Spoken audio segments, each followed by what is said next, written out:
जिनकी नीयत ये थी कि लोग मेरी बात सुनकर उस पर अमल करें। और ये तकरीर हुई थी 711 ईस्वी में।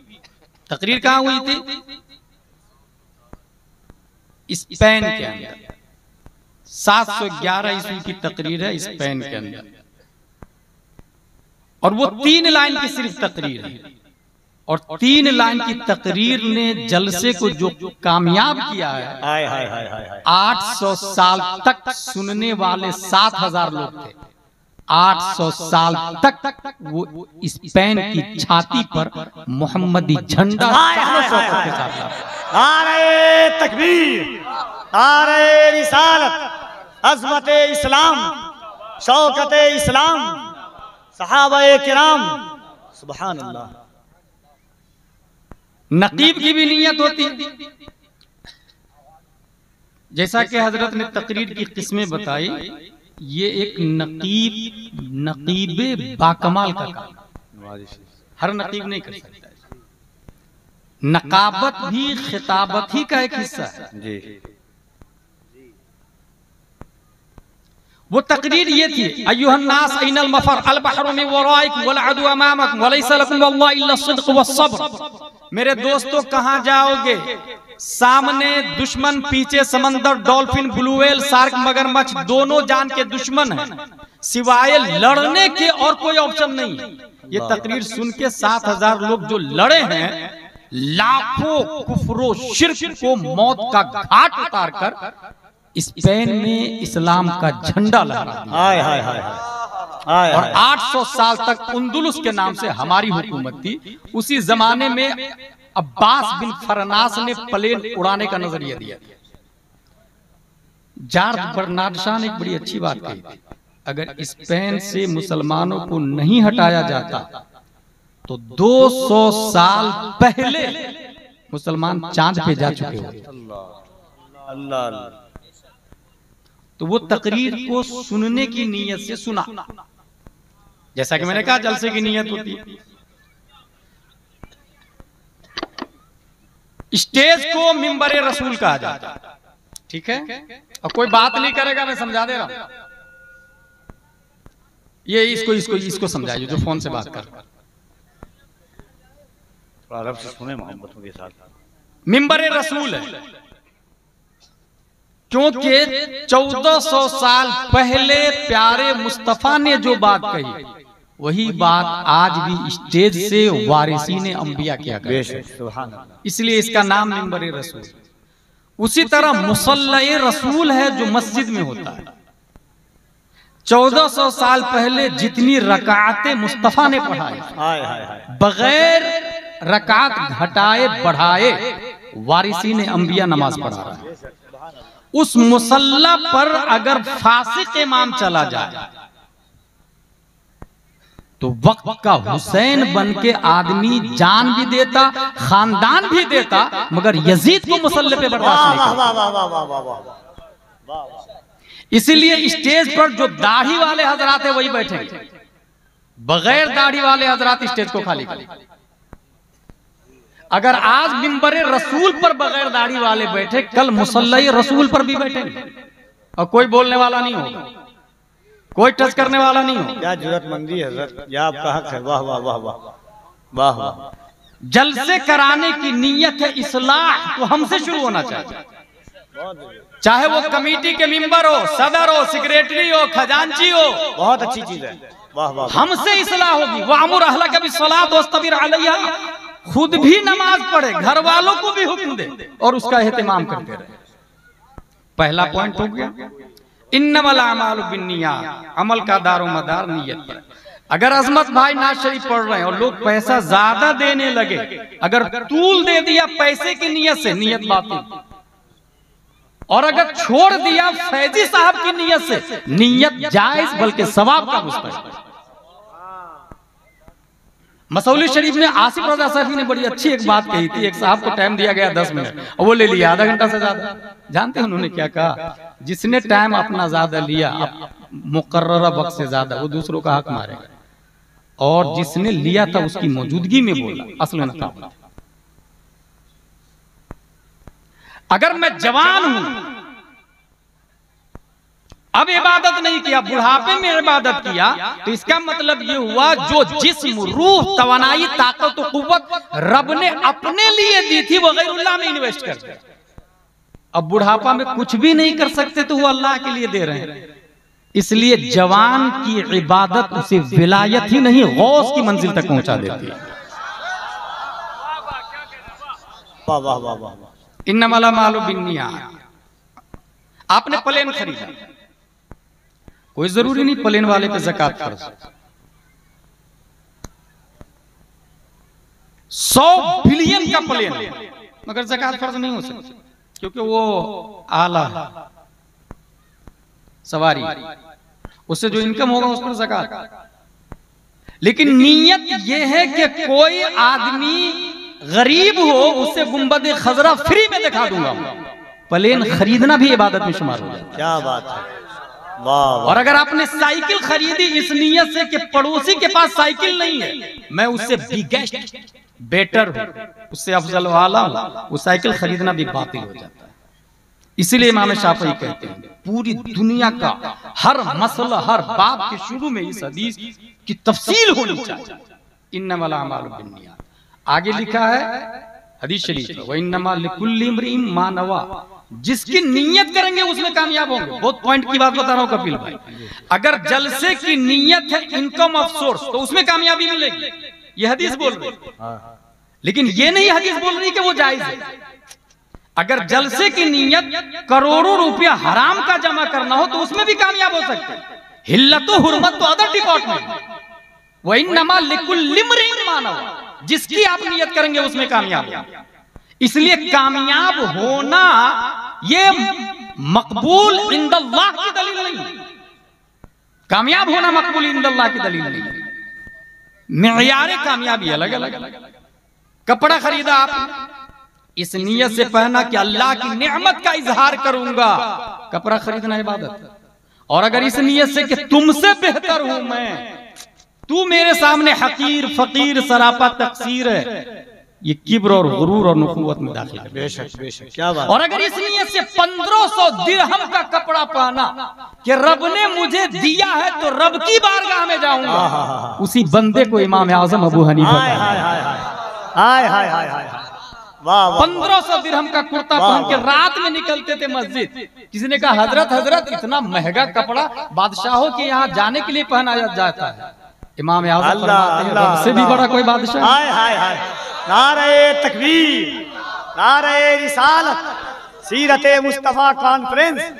देखिए मजहबी जलसों में अगर सही वक्त में अच्छी गुफ्तगू कराई जाए तो बहुत लुत्फ आता है।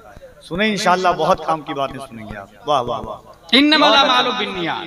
अमल का दारो मदार नियत है। हमने शादी की ताकि बच्चा जो पैदा होगा वो खालिद बिन वलीद होगा। हाय हाय हाय, शादी करना इबादत है। और अगर नफसानी ख्वाहिश की तकमील हो तो कोई इबादत नहीं। वो इन्नमा लिकुल्लि इम्रिइन मा नवा। नफ्स की ख्वाहिश की तकमील होगी, ये हदीस बोल रही है। लिकुल्लि इम्रिइन मा नवा, नफ्स की ख्वाहिश की तकमील होगी, लेकिन नीयत जो होगी उसके हिसाब से सवाब का तरत्तुब होता है। एक नहीं 4 शादी की इस नीयत से कि बेवा और मुतल्लका का खात्मा हो जाए, तवाइफ खाने बंद हो जाए। 4 शादी करना इबादत। लोग बुरा भला कहे, लोग बुरा भला कहे, पूरी दुनिया 7.5 अरब से ज्यादा लोग, सब लोग मिलके उसको बुरा कहे, वो बुरा नहीं होगा। अगर रब ये फरमा दे कि तू मेरा बंदा है, मेरे महबूब की सुन्नत को जिंदा किया है। इन्नमल अमालु बिन्नियात। अमल का दारो मदार नियत। हर मामले में आप नियत को लाएं। यहां से उठे तो नियत लेकर, आए तो नियत लेकर। ये पहली हदीस हो गई। मैं समझता हूं बहुत हद तक आप इसका मतलब समझ चुके। दूसरी हदीस, हलाल वाज़े है, हराम भी वाज़े है, इसके बीच में मुश्तबा है। मुश्तबा से जो बचेगा वो कामयाब। और चारों हदीसें बुखारी से बोल रहा हूं, जिसको अहले हदीस जाकिर नायक का कोई जाकिर नायक का बाप भी जुमला नहीं सकता है। हलाल भी वाज़े, हराम भी वाज़े। अच्छा, मुश्तबा से बचना है, जो बचेगा वो कामयाब हो जाएगा। अगर आपको रास्ते में 1 करोड़ रुपया मिल जाए, क्या करेंगे आप? What will you do on this moment? Left right back front देखेगा, कोई नहीं है। यह हंसने वाली नहीं है, सोचने वाली। यह है मुश्तबा, यह है हराम। मुश्तबा 1 रुपया मिल जाए, मुश्तबा। अगर किसी से छीन लिया तो हराम है, लेकिन मिल गया तो मुश्तबा। APPLE एप्पल मिल गया, इसे बच्चों को दे दिया, खा ले, या खुद ही खा लिया। ख्याल आया नहीं यार ये हलाल है या हराम है या मुश्तबा है, हमने तो मुश्तबा खा लिया, माफी मांगना पड़ेगा। एप्पल किसका भाई साहब? क्या हम ऐसा करते हैं? मगर एक आदमी है, उसने ढूंढा किसका है, कोई नहीं बोल रहा, फिर दिमाग लगाया ये एप्पल आया किधर से, जिधर से आया था उधर ही चल गया। चलते चलते चलते उसको एक गार्डन मिल गया एप्पल का, एप्पल गार्डन। भाई साहब मैंने आपका एप्पल खा लिया, मुझे माफ कर दीजिएगा। ना, मैं नहीं माफ करूंगा, इसकी सजा भुगतनी पड़ेगी। हुजूर क्या सजा होगी?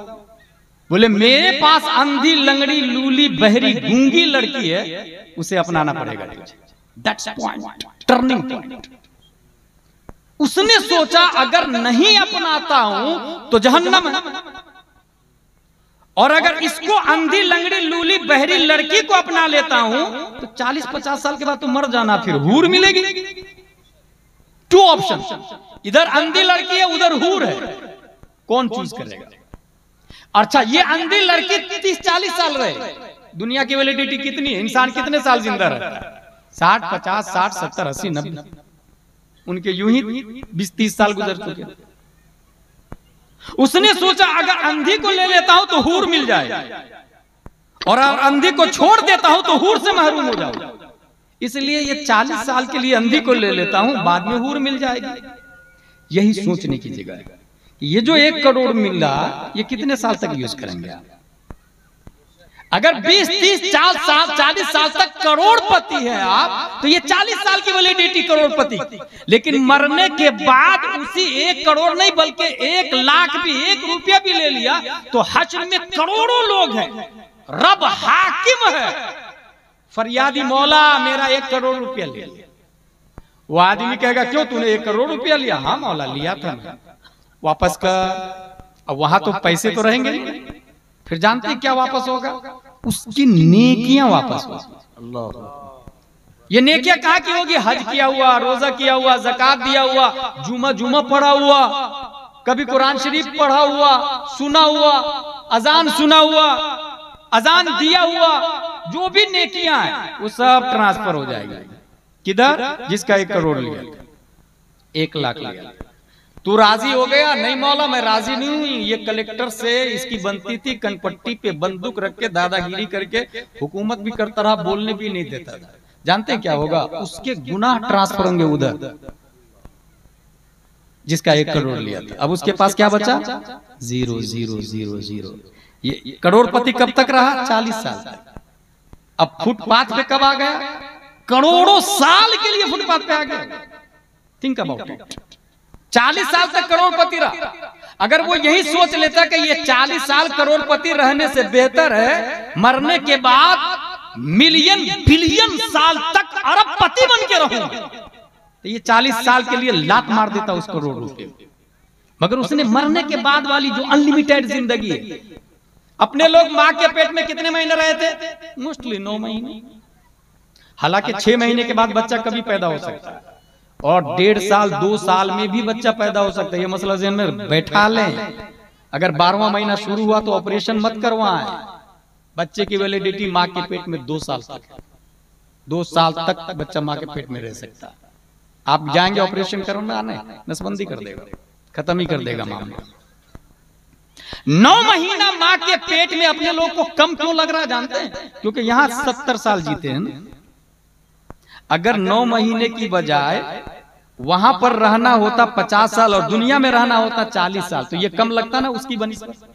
ऐसे ही मरने के बाद जो जिंदगी शुरू होने वाली है वो करोड़ों साल की अनलिमिटेड जिंदगी है। उसके सामने ये 60 साल जिंदगी ऐसे लगेगा जैसे माँ के पेट में 9 महीना भी नहीं, उससे भी कम लगेगा। करोड़पति बना 40 साल तक और 0 पति है मरने के बाद। अगर वो ये सोच लिया होता तो वो 1 करोड़ 1 रुपया भी हराम का हरगिज नहीं खाता, लात मार देता हराम को, वो बिल्कुल अपनाता नहीं। मगर उसने नहीं लिया, ख्याल किया नहीं, हराम खाया, उसकी तमाम तर नेकियां। अच्छा ये नेकियां कौन सी है? उसने हज किया। कुछ लोग हज करने वाले ये सोचते हैं हराम का खा के कि मैंने 5 हज कर लिया है और 15 बार उम्र किया है। भाई साहब 50 हज कर ले और 100 बार भी उम्र करे, वो 1 करोड़ का कफारा नहीं होने वाला। वो जो बंदे का पैसा मारा है आपने ना, वो अदा नहीं होने वाला है। ये ऐसे ही है जैसे हाथ में गोबर है, बंद करके नहाए आप 1 दिन 2 दिन 3 दिन 4 5 दिन 10 दिन नहाते रहे, आप पाक नहीं होंगे। पहले क्या करना पड़ेगा? गोबर छोड़ना पड़ेगा। जो हाथ में नजासत है ना उसको छोड़े। कुआं के अंदर कुत्ता गिर के मर गया, 200 बाल्टी पानी कुआं के अंदर है, आपने निकाल दिया, फिर नया 200 बाल्टी डाला, कुआं नहीं पाक होगा। पहले कुत्ते को निकालना पड़ेगा। वो जो 1 करोड़ लिया ना, वो हराम का नजासत गलीजा है आपके जिस्म में, पहले वो वापस करें, फिर हज करें तो आवाज आएगी मनजारा कबरी वजबत लहू शफाअती। और ये किसने कह दिया हज करने से तमाम गुनाह माफ हो जाते हैं? भाई फतावा रज़विया शरीफ में ये लिखा है हज से तमाम गुनाह नहीं माफ होते, बंदे का हक बाकी रहता है, पहले वो अदा करे। करोड़पति से फुटपाथ पे आ गया वो, हश्र में करोड़ों लोगों के सामने। एप्पल वाले ने सोचा ये अंधी को अपना लेता हूं तो हूर मिलेगी, कहा ठीक है निकाह कर इसे, कबूल है कबूल है कबूल है, हो गया निकाह। शॉर्ट एंड स्वीट में लाखों का मजमा, करोड़ों का खर्च, जहेज की डिमांड, कुछ भी नहीं। कभी आपने सोचा मैं अंधी लड़की से शादी करूंगा, मैं अपने बेटे की शादी गूंगी से करूंगा, अपाहिज से करूंगा, जिसके दोनों पांव नहीं होंगे उससे शादी करूंगा मैं, जो बेवा होगी 40 साल की उससे शादी करूंगा मैं। जलसे का मकसद क्या है? उसने कबूल कर लिया, जबकि इस वक्त यह है कि मेरी लड़की ग्रेजुएट है तो लड़का भी जरा ग्रेजुएट ढूंढिएगा शादी करनी। कहां लिखा भाई? ग्रेजुएट लड़की के लिए ग्रेजुएट लड़का चाहिए, कहां लिखा है? मेरा लड़का एमडी है तो लड़की कम से कम BU MS होना चाहिए, कहां लिखा है? ये अबुल हरीस अबुल हवस कहते हैं ऐसे आदमी, इतना लालची इतना लालची। भाई पैसे जो ही कहा कबूल है, निकाह में क्या पढ़ाते पता है? सिक्के राइजुल वक्त अलावा नानो नफ्ते का दैन महर 7786 कबूल है। पहली बार कहा कबूल है तो ये नानो नफका मर्द पे वाजिब हो जाता है, बीवी पे कमाना वाजिब है ही नहीं। खाना भी, पीना भी, कपड़ा भी, सकना भी, सब कुछ औरत का शौहर के जिम्मे पे आ जाता है। इसीलिए कहा जाता है अलावा नानो नफका के खर्चा, रोटी पानी, दाल चावल सब्जी, ये सब शौहर पे वाजिब, बीवी पे कुछ वाजिब नहीं। लेकिन मुझे मेरे दिमाग में एक सवाल आता कि जो आदमी 5 लाख लेके शादी किया तो नानो नफका तो 5 साल का लेकर के आया, फिर निकाह में ये क्यों पढ़ता है अलावा नानो नफका के? वो तो 5 साल का नानो नफका लेकर के आया। और जब 5 साल बीवी की कमाई खा रहा है तो अर्रिजालु कव्वामूना अलन निसा होगा या अन्निसाउ कव्वामा अलर रिजाल होगा?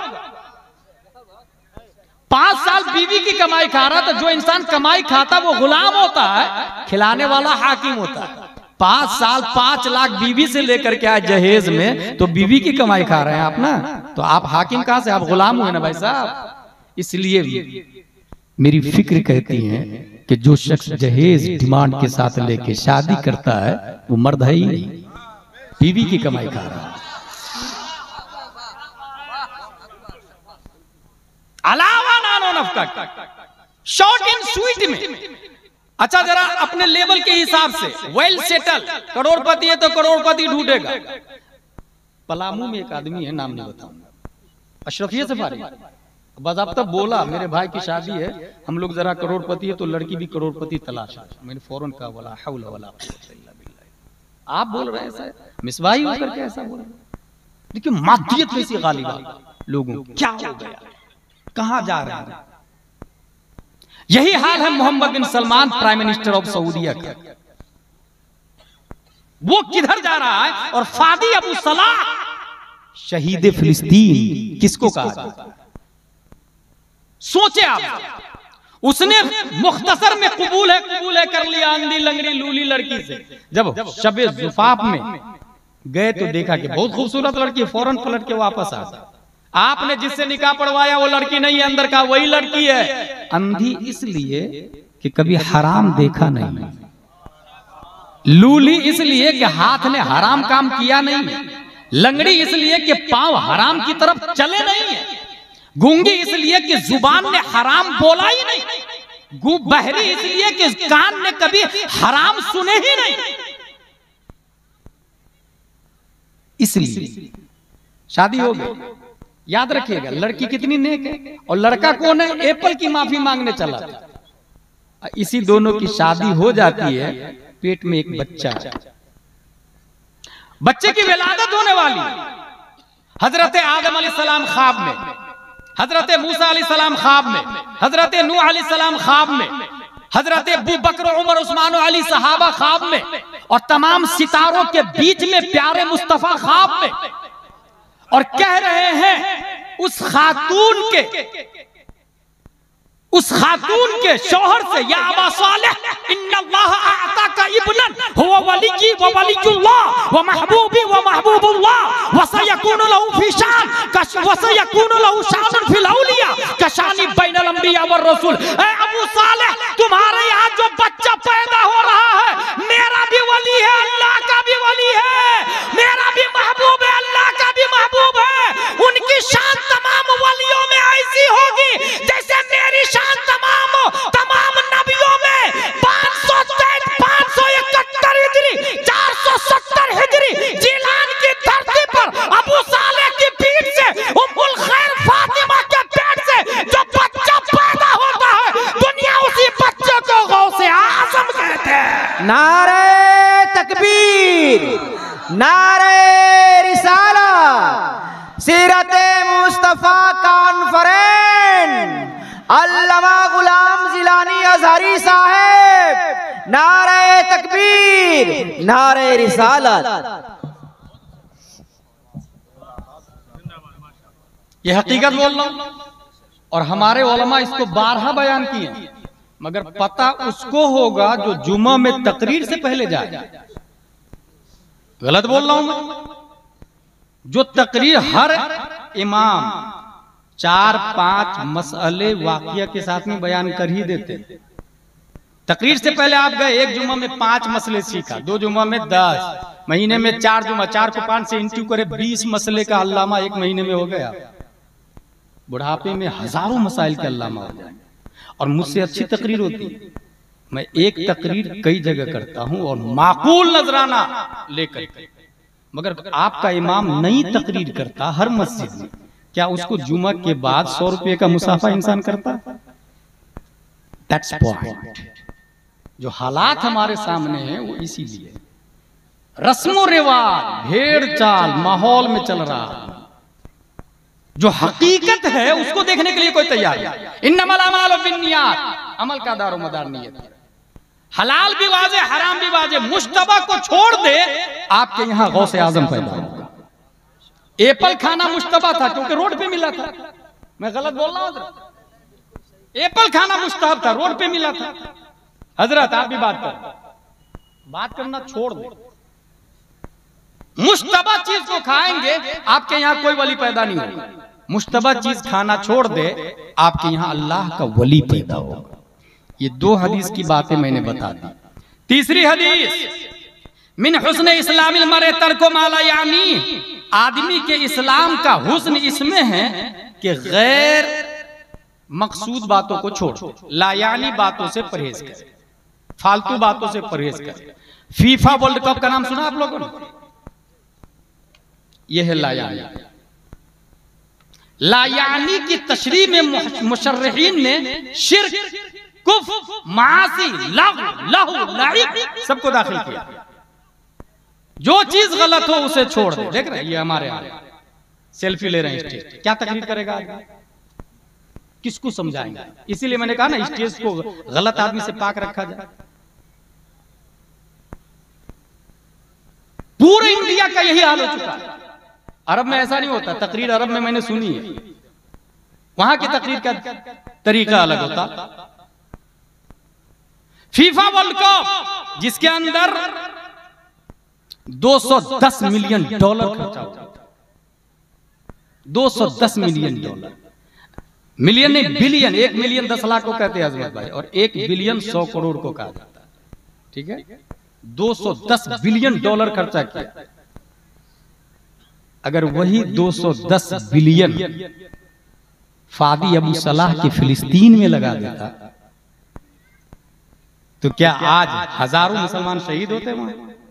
क्या आज वो पानी पर पाबंदी होती जो इजराइल से भीख में पानी मांग रहा हो? बिजली इजराइल से मांग रहा है और उस पर पाबंदी लग गई। $210 बिलियन, क्या डैम नहीं बनाया जा सकता था? एक वो जुबैदा का जमाना था जो दरियाए दजला को मदीना तक पहुंचा दिया था।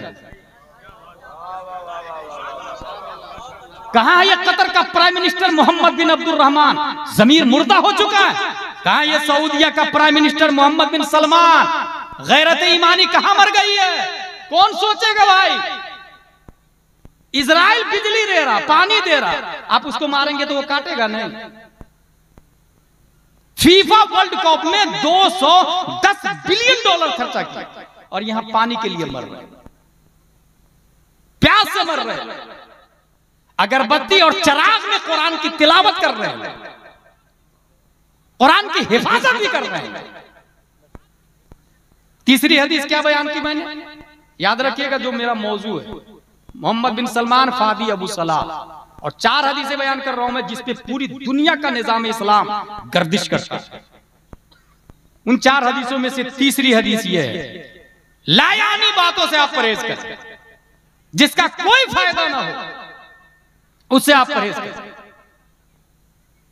न हाजत इंसानी है, न हाजत शरा है, न सवाब का मुस्तहिक है, न तिब्बी एतबार से बदन में फायदे हैं, उल्टा करोड़ों का नुकसान, मजीद उसमें जुए सट्टे।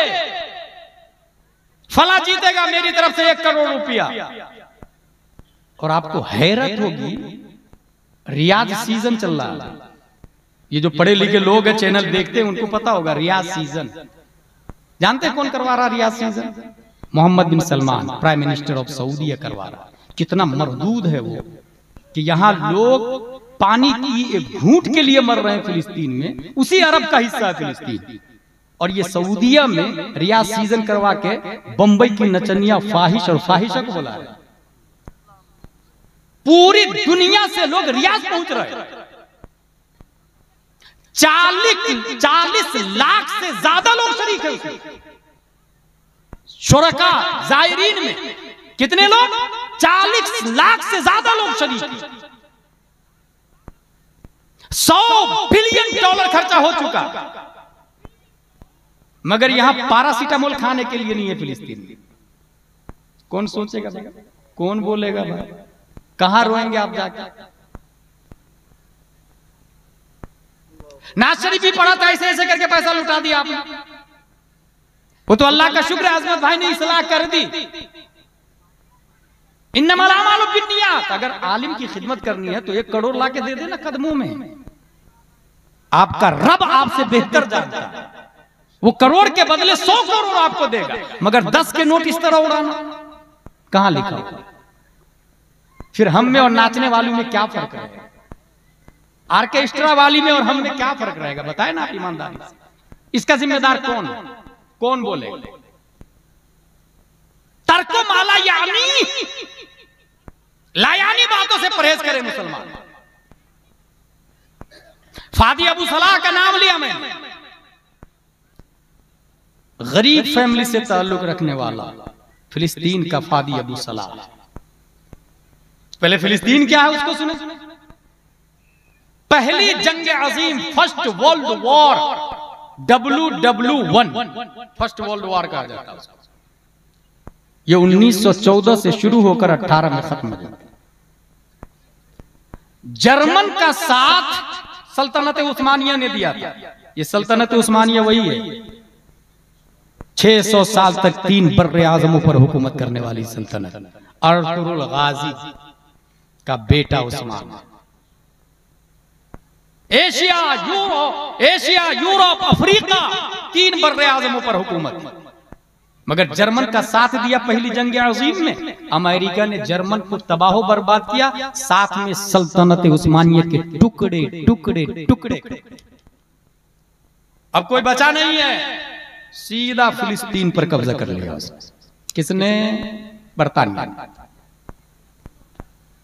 और सिर्फ कब्जा नहीं किया, बिलफोर्ड डिक्लेरेशन के नाम से एक एलानिया जारी किया और यहूदियों से यह कहा कि अनकरीब मैं तुम्हें इजराइल बनाने में मदद करूंगा। अभी तक इजराइल का नामो निशानी नहीं।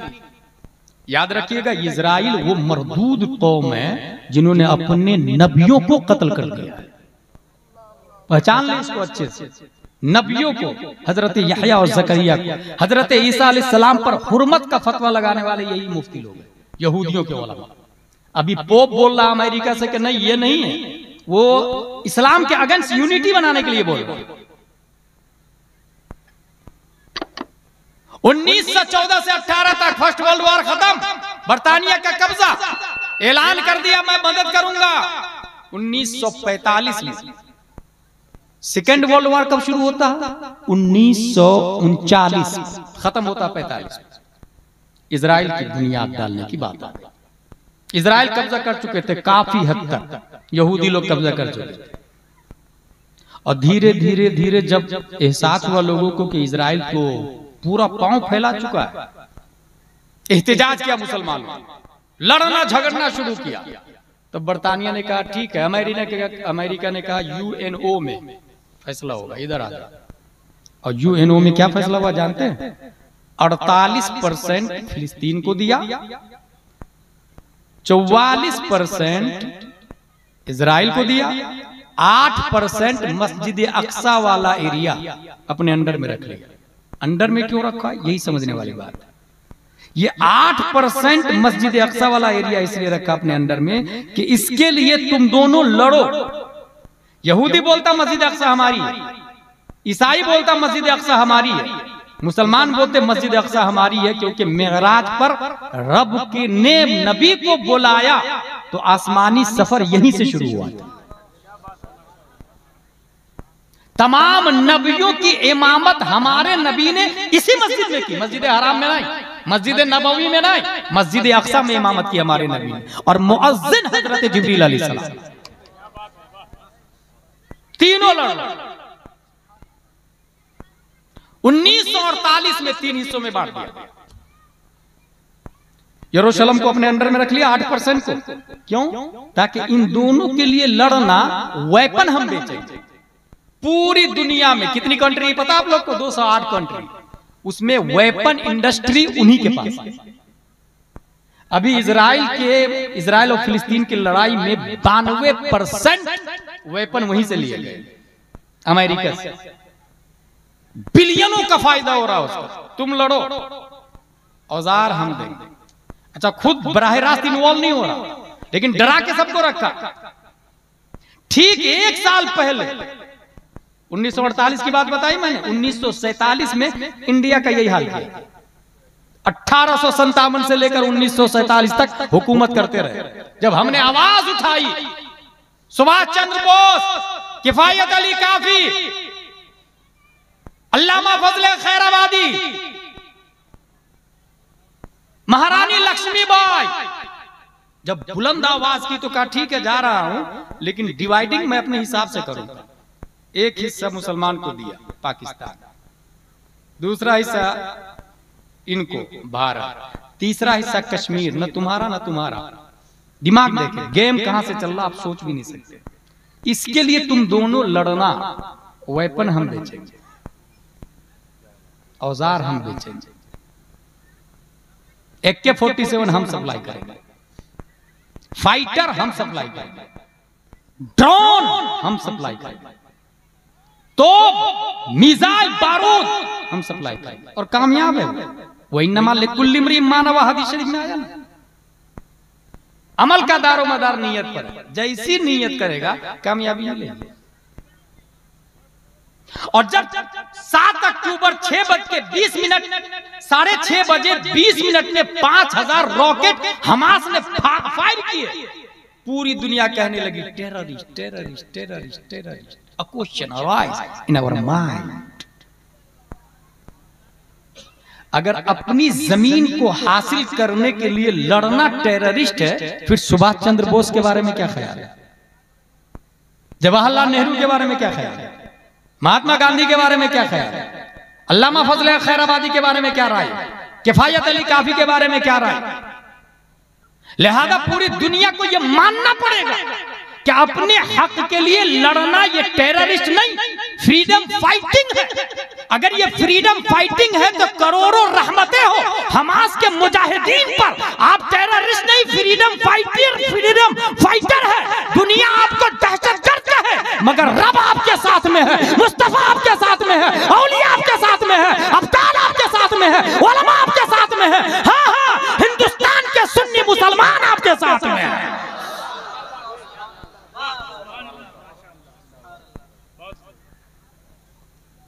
ऐसे माहौल में लड़ते लड़ते फादी अबू सलाह जब मैदान में आता है, काउंटर अटैक की बुनियाद पर दोनों पांव बुरी तरह जख्मी, उस मर्द कलंदर के पांव को काटना पड़ा व्हीलचेयर पर। मगर आपको हैरत होगी, आदमी व्हीलचेयर पर, मगर जज्बा अभी मुर्दा नहीं हुआ, कुर्सी पर मुतहर्रिक कुर्सी पर बैठा हुआ, मगर ख्वाहिश माननी पड़ी। शादी भी किया उसने, 5 बच्चे भी हुए, लेकिन जब इजराइल से फाइट करने की बारी आती है तो फिर मैदान में व्हीलचेयर पर मैदान में निकलता है। और निकलते समय उसने आखिरी मुलाकात में अपनी बीवी से कहा था, इन्ना इआक़तहु लन तस्नीह अनिल मुशारका फिल मसीक़ा हत्ता तहरीरिल अर्द व कसरिल हिसार अनिल क़िता। मेरे दोनों पांव का न होना मुझे इजराइल के खिलाफ एहतजाजी जुलूस में शिरकत करने से रोक नहीं सकता। मैं अगरचे माजूर हूं, मगर मैदान में जाऊंगा, लड़ूंगा, यहां तक के जान दे दूंगा या फिर गाजा पट्टी को आजाद करा लूंगा। मैदान में आ गए। सोचे आप, यहीं पे दिमाग को रोके और मोहम्मद बिन सलमान को सुने। Mohammed bin Abdul Rahman, prime minister of Qatar, 210 billion डाला पानी में, हरामकारी किया, अय्याशी किया, एंजॉय किया। मोहम्मद बिन सलमान को जानते हैं आप, प्राइम मिनिस्टर ऑफ सऊदीया।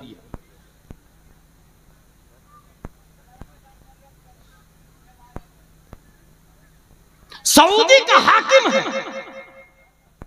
फादी अबू सलाह फिलिस्तीन का एक आम आदमी है, इजराइल के खिलाफ मैदान में लड़ रहा है।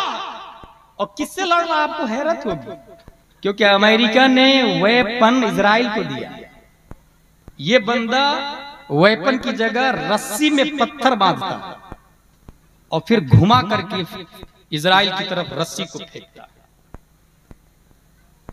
सोचे आप, इस जदीद टेक्नोलॉजी के दौर, ड्रोन के जमाने, फाइटर के जमाने, रस्सी में पत्थर बांध के पत्थर फेंक रहा, और 1-2 घंटे नहीं, व्हील चेयर पर घंटों लड़ रहा, और सिर्फ अकेले ही लड़ नहीं रहा। फिलिस्तीन ने जब ये देखा माजूर होकर के, दोनों पांव न होने के बावजूद लंगड़ा होकर के इतना जज्बा है, इसलिए हमारी फौज का लीडर, हीरो, कमांडर यही मर्द रहेगा, यही मर्द रहेगा। और ठीक कुछ साल पहले पाक के अंदर जब कादियानियों के खिलाफ एहतजाज चल रहा था, उस पर पूरे कादियानियों के खिलाफ, फिरक़े बातिला के खिलाफ पार्लियामेंट में अपने बिल को पास करने के लिए मैदान में सबसे आगे अगर कोई मर्द कलंदर था तो वो भी व्हील चेयर पर था। तहरीक लब्बैक या रसूल अल्लाह का खादिम हुसैन रज़वी साहब व्हील चेयर पर दिन भर लड़ता रहा बंदा, शाम को जामे शहादत नोश कर लेता है। एक बीवी है, 5 बच्चे। अब जरा सोचे, Mohammad bin Salman prime minister of सऊदीया, मगर वो मुर्दा है। फादी अबू सलाह फिलिस्तीन का एक आम आदमी है, मगर जिंदा है, मगर जिंदा है। 3.5 करोड़ लोगों का हाकिम है मोहम्मद बिन सलमान।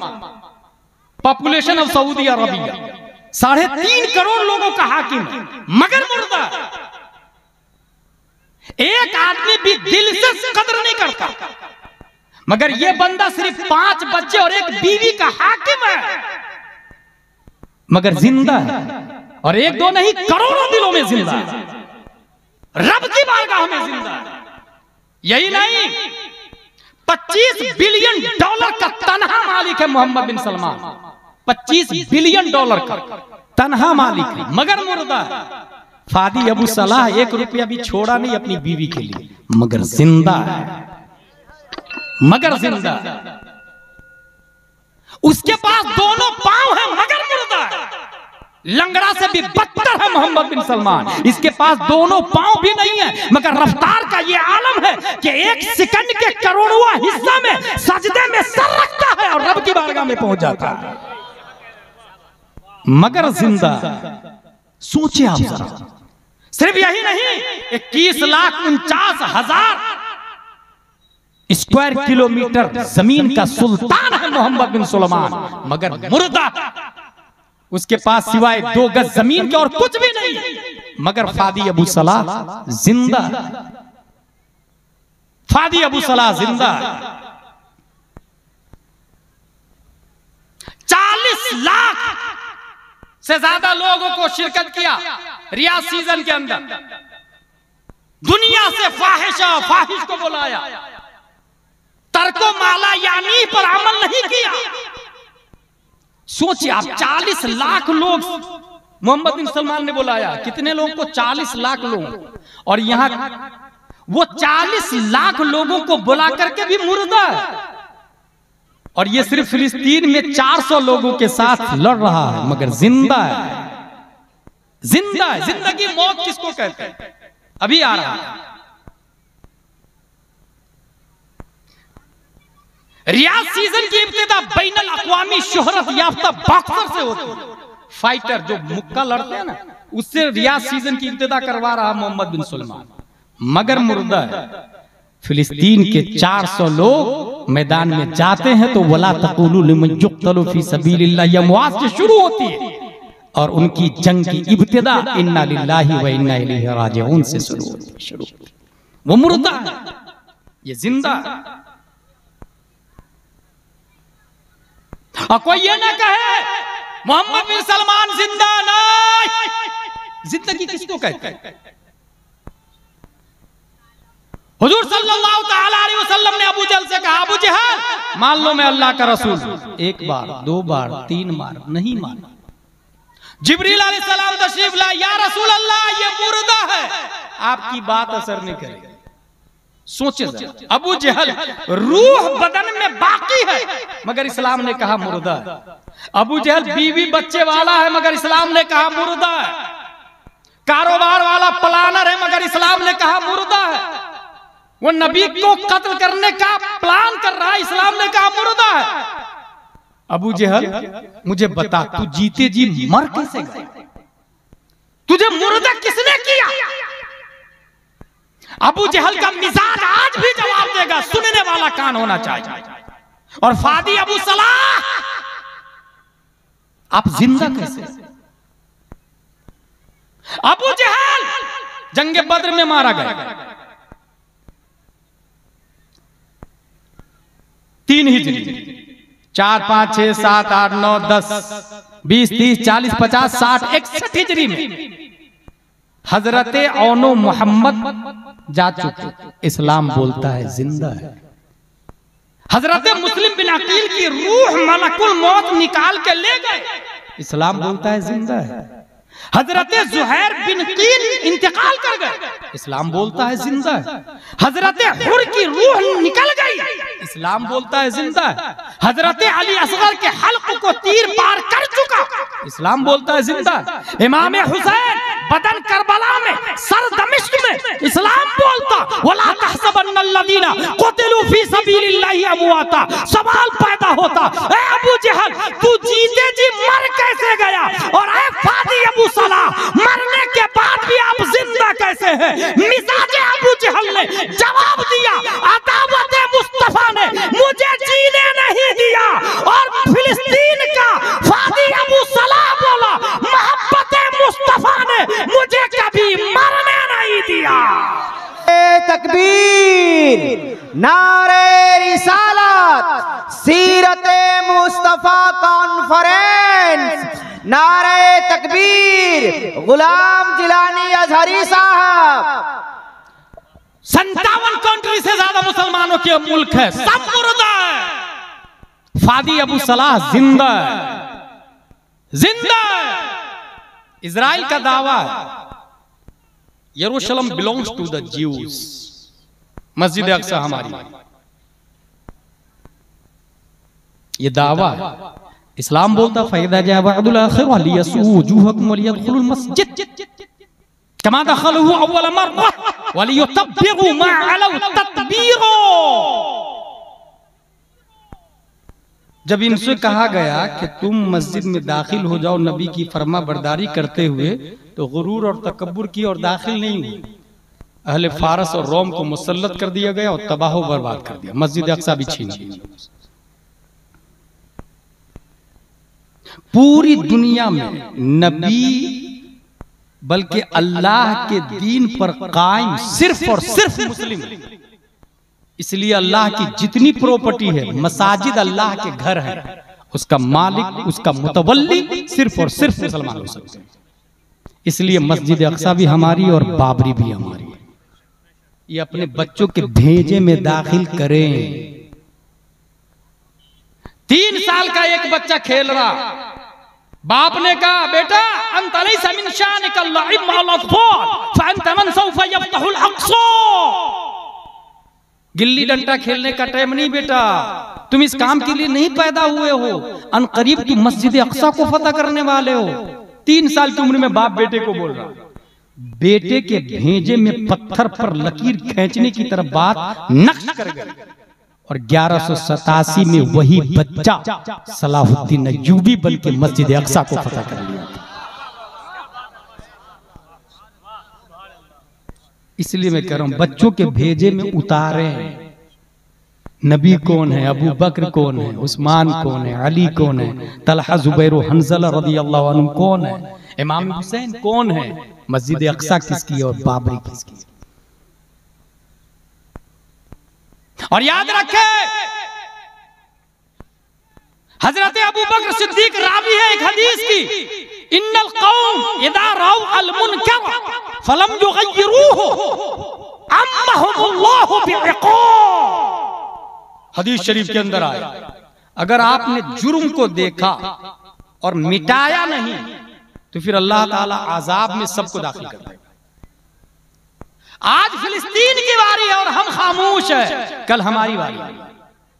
आपने अगर अपने इमाम साहब की कद्र की होती तो करबला का ये मंजर पता होता कि सिर्फ और सिर्फ 80 के मुकाबले में 82,000 लोग थे। भाई साहब 82,000 लोग थे तो अजाब 82,000 पे आना चाहिए ना, मगर किताब के अंदर लिखा है 1,40,000 से ज्यादा लोगों पर अजाब आया था। ये ज्यादा लोगों पर क्यों आया? क्योंकि बाकी लोग तमाशा देख रहे थे अपने घर में बैठ के और इमाम हुसैन को यजीद मार रहा था। बाकी लोग तमाशा देख रहे थे घर में बैठ इंजॉय कर रहे थे।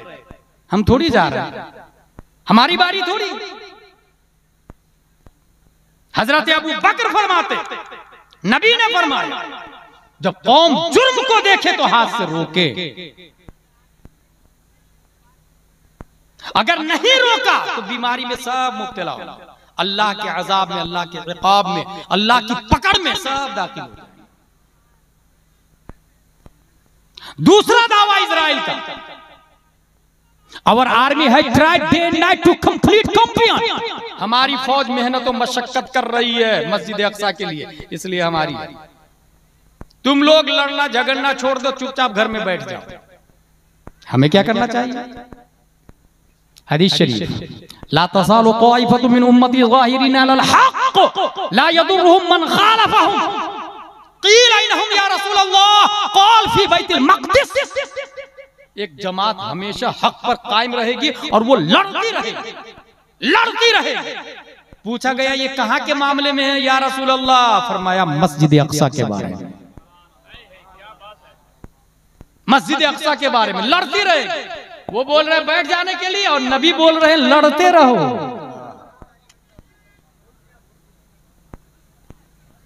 एक बच्चा है यहाँ पर जिसके माँ बाप नहीं मिल रहे हैं, वो इस बच्चा यहाँ पे मिल चुका है, माँ बाप का पता नहीं है, वो आकर के ले जाए बच्चे को। नाम क्या है बच्चे का या पहचान है? कोई दूसरे ने गोद ले लिया है, टेंशन नहीं लीजिएगा। दुरूद शरीफ, अल्लाहुम्मा सल्ली अला सय्यिदिना व मौलाना मुहम्मद व आलिहि व सहबिहि बारिक वसल्लम, सलातो व सलाम अलैका या रसूल अल्लाह। मोहम्मद अली फैजी साहब का नंबर है। आखिरी बात, our army has tried day and night to complete complete, और नबी फरमा रहे लड़ते रहो।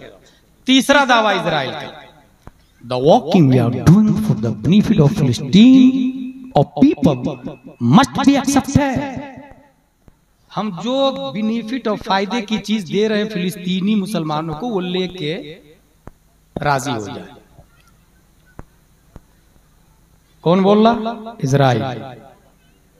हदीस शरीफ क्या बोल रहे? हमारे नबी क्या बोल रहे हैं? बहुत अच्छी गुफ्तगू। लौ लम यबक़ा मिन दुनिया इल्ला यौम लक़ब्बलल्लाहु ज़ालिकल यौम हत्ता युक़ातिल आखिर हादिहिल उम्मति दज्जाल।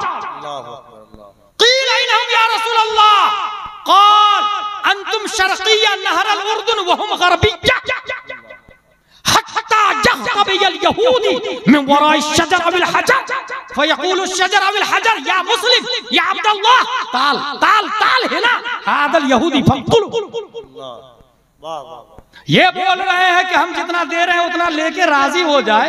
1400 साल पहले प्यारे मुस्तफा फरमा रहे हैं, अगर दुनिया का आखिरी दिन बाकी हो, हदीस के तेवर पे गौर कीजिए, क्या बात है, आखिरी दिन बाकी हो, अल्लाह ताला उस दिन को लंबा करेगा, यहां तक कि इस उम्मत का आखिरी फितना यहूदी मारा जाएगा। इसका मतलब जानते कपिल भाई, जब तक यहूदी मरेगा नहीं क़यामत नहीं आ सकती। क्या बात है, वाह वाह वाह वाह वाह वाह वाह वाह वाह वाह वाह वाह वाह वाह। नारे तकबीर, जरा दोनों हाथों को उठाकर नारे तकबीर, नारे रिसालत, इल्मे गैबे मुस्तफा, पैगंबरे इस्लाम, मजहबे इस्लाम, खलीफे हुजूर ताजुश शरिया, सीरते मुस्तफा कॉन्फ्रेंस। वाह वाह वाह। उम्मत का आखिरी फितना यहूदी है, और उस आखिरी फितना को खत्म करने के लिए ना कोई इजराइल का आदमी होगा, ना अमेरिका का होगा, ना बर्तानिया का होगा, ना डरबन का होगा, ना कोई और कुफ्र और शिर्क का आलम बरदार होगा। उस यहूदी आखिरी फितना को खत्म करने वाला फिलिस्तीन का कोई फादी अबू सलाह होगा। वाह वाह वाह वाह वाह वाह वाह वाह वाह वाह वाह वाह वाह वाह वाह। और ये गुलाम जिलानी नहीं, 1400 साल पहले प्यारे मुस्तफा बोले। और याद रखना, कोई हमारे नबी को टेररिस्ट भूल के भी बोलना मत। कुछ मरदूद नालायक लोग इस हदीस के तहत हमारे नबी को टेररिस्ट कह रहे हैं। बर्तानिया के मीडिया, भारत के मीडिया, इजराइल के मीडिया, कुफ्र शिर्क के मीडिया, कान खोल करके बिकाऊ मीडिया सुने। हमारे नबी की टेररिस्ट की तरफ इल्जाम, हमारे नबी पर दहशतगर्द का इल्जाम, माज़अल्लाह रब्बिल आलमीन। हजरत आमिना उनकी माँ इरशाद फरमाती है मेरा बेटा जब मेरे पेट में था, अल्लाहू अकबर, दुनिया की हर माँ जब पेट में बच्चा होता है उसे इंग्लिश में प्रेग्नेंट कहा जाता है, अरबी में हामिला कहते हैं। हामिला का मतलब बोझ उठाने वाली, हमल का मतलब बोझ, हामिल और हम्माल का मतलब बोझ उठाने वाला, और हामिला का मतलब बोझ उठाने वाली, मतलब बच्चा माँ के पेट में बोझ है और उठाने वाली माँ है, इसलिए हामिला कहा जाता। और मुस्तफा उस रहमते आलम का नाम है कि माँ फरमाती है मेरा बेटा पेट में है मगर मुझे जर्रा बराबर वल्लाही मा शऊरतु अन्नी हमलतु वला वजदतु लहु सिक़ला, खुदा की कसम ना मुझे हमल का एहसास हुआ ना बोझ का एहसास हुआ। मैं सोच में पड़ गया नबी माँ के पेट में है मगर बोझ क्यों नहीं है। तो आइंस्टाइन 1879 ईस्वी में पैदा हुआ, उसने नजरिया दिया सबसे ज्यादा कम वेट रोशनी है, रोशनी लाइट वेट सबसे ज्यादा कम रोशनी का वजन होता है। बात वाज़ेह हो गई, वो मुस्तफा है, पैदा होने के बाद भी नूर है, पैदा होने से पहले भी नूर।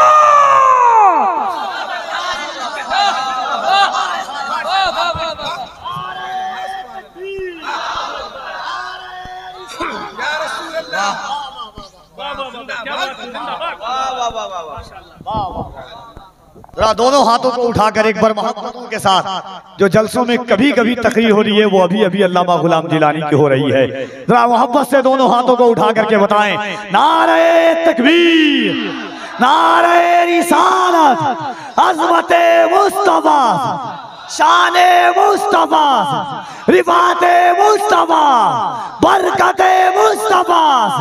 वाह वाह वाह। माँ के पेट में होते हुए बोझ नहीं है, दुनिया पे बोझ कैसे बन सकते हैं, वो टेररिस्ट कैसे हो सकते हैं, वो दहशतगर्द कैसे हो सकते हैं। यही नहीं, हजरत आमिना ये भी फरमाती है जब मेरा बेटा पैदा हुआ, दुनिया की माएं दम तोड़ देती है ज़चगी हॉस्पिटल में, माओ का जनाजा निकल जाता है, इतनी तकलीफ होती है माँ को विलादत के वक्त, मगर नबी की माँ फरमा रही है हजरत आमिना मेरा बेटा पैदा हुआ तो मुझे जर्रा बराबर तकलीफ नहीं हुई। मैं सोच में पड़ गया दुनिया की माएं मर जा रही है मगर वो नबी है, जर्रा बराबर तकलीफ नहीं है। वजह क्या है, हमने कुरान को पढ़ना शुरू किया, अलिफ लाम मीम का पारा पढ़ा, सयकूल का पारा पढ़ा, तिलकर रुसुल पढ़ा, लन तनालू पढ़ा, वल मुहसनातो पढ़ा, ला युहिब्बु पढ़ा, वइदा समिउ पढ़ा, वलौ अन्ना पढ़ा, कालल मलौ पढ़ा, वअलमु पढ़ा, यातदिरून पढ़ा, वमा मिन दाब्बा पढ़ा, वमा मुबर्रियो पढ़ा,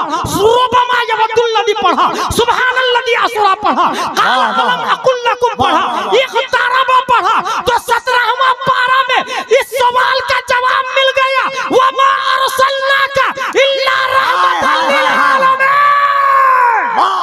वाह वाह वाह वाह, नारे तकबीर, नारे रिसालत, मज़हबे इस्लाम, आमदे मुस्तफा, रहमते मुस्तफा, मीलादे मुस्तफा। जो रहमते आलम बनकर आए वो ज़हमते माँ कैसे बन सकते हैं? हाय हाय हाय हाय, अल्लाह अल्लाह अल्लाह अल्लाह। वो ज़हमते माँ, और जो ज़हमते माँ नहीं बन सकते वो दहशतगर्द कैसे हो सकते भाई? मगर हमारे नबी गैबदां हैं, आलिम गैब है वो, उन पर किताब उतरी तिबियानन लिकुल्ल शै, तफसील जिसमें मा अबर व मा गबर की। मेरे भाई हुजूर सल्लल्लाहु अलैहि वसल्लम फरमाते इस उम्मत का आखिरी फितना यहूदी, आखिरी दिन बाकी हो तो अल्लाह उस दिन को लंबा करेगा, और अगर यहूदी दरख्त के नीचे छुप जाए या पत्थर के पीछे छुप जाए तो भी जिंदा नहीं बचेगा, क्योंकि पत्थर बोलेगा ए मुस्लिम, लफ्ज देखे या मुस्लिम या अब्दुल्ला, इसका मतलब यहूदी को खत्म करने वाला भी मुस्लिम ही होगा। ताल है ना, यहाँ पर आओ ना, ये यहूदी छुपा हुआ है। हाय हाय हाय हाय हाय हाय हाय हाय हाय हाय हाय हाय। वो मुस्लिम कौन होगा? वो फादी अबू सलाह जैसा कोई मर्द होगा, मोहम्मद बिन सलमान जैसा प्राइम मिनिस्टर ऑफ सऊदीया नहीं होगा, मोहम्मद बिन अब्दुर्रहमान जैसा प्राइम मिनिस्टर ऑफ कतर नहीं होगा, वो फादी अबू सलाह जैसा मर्द कलंदर होगा। इसलिए सोचे हमें क्या बनना है, क्या करना चाहिए। वो बोल रहे हैं आखिरी दावा इजराइल का, Arab should apologise for the war that have started with Israel. जिस जंग को अरबों ने शुरू किया है माफी मांग लेना चाहिए। ये बोल रहे हैं माफी मांग लेना चाहिए। और कुरान बोल रहा है वला तहसबन्नल्लज़ीना क़ुतिलू फी सबीलिल्लाहि अमवाता, वो लड़ते रहे माफी ना मांगे। अगर मर गए तो शहीद आजम, और अगर जीत गए तो अर्तुल गाजी है। वमा अलैना इल्लल बलाग। अल्लाह तबारक व तआला हम सबको कुरान शरीफ, हदीस शरीफ, फिक़्ह शरीफ और मसलक आला हज़रत के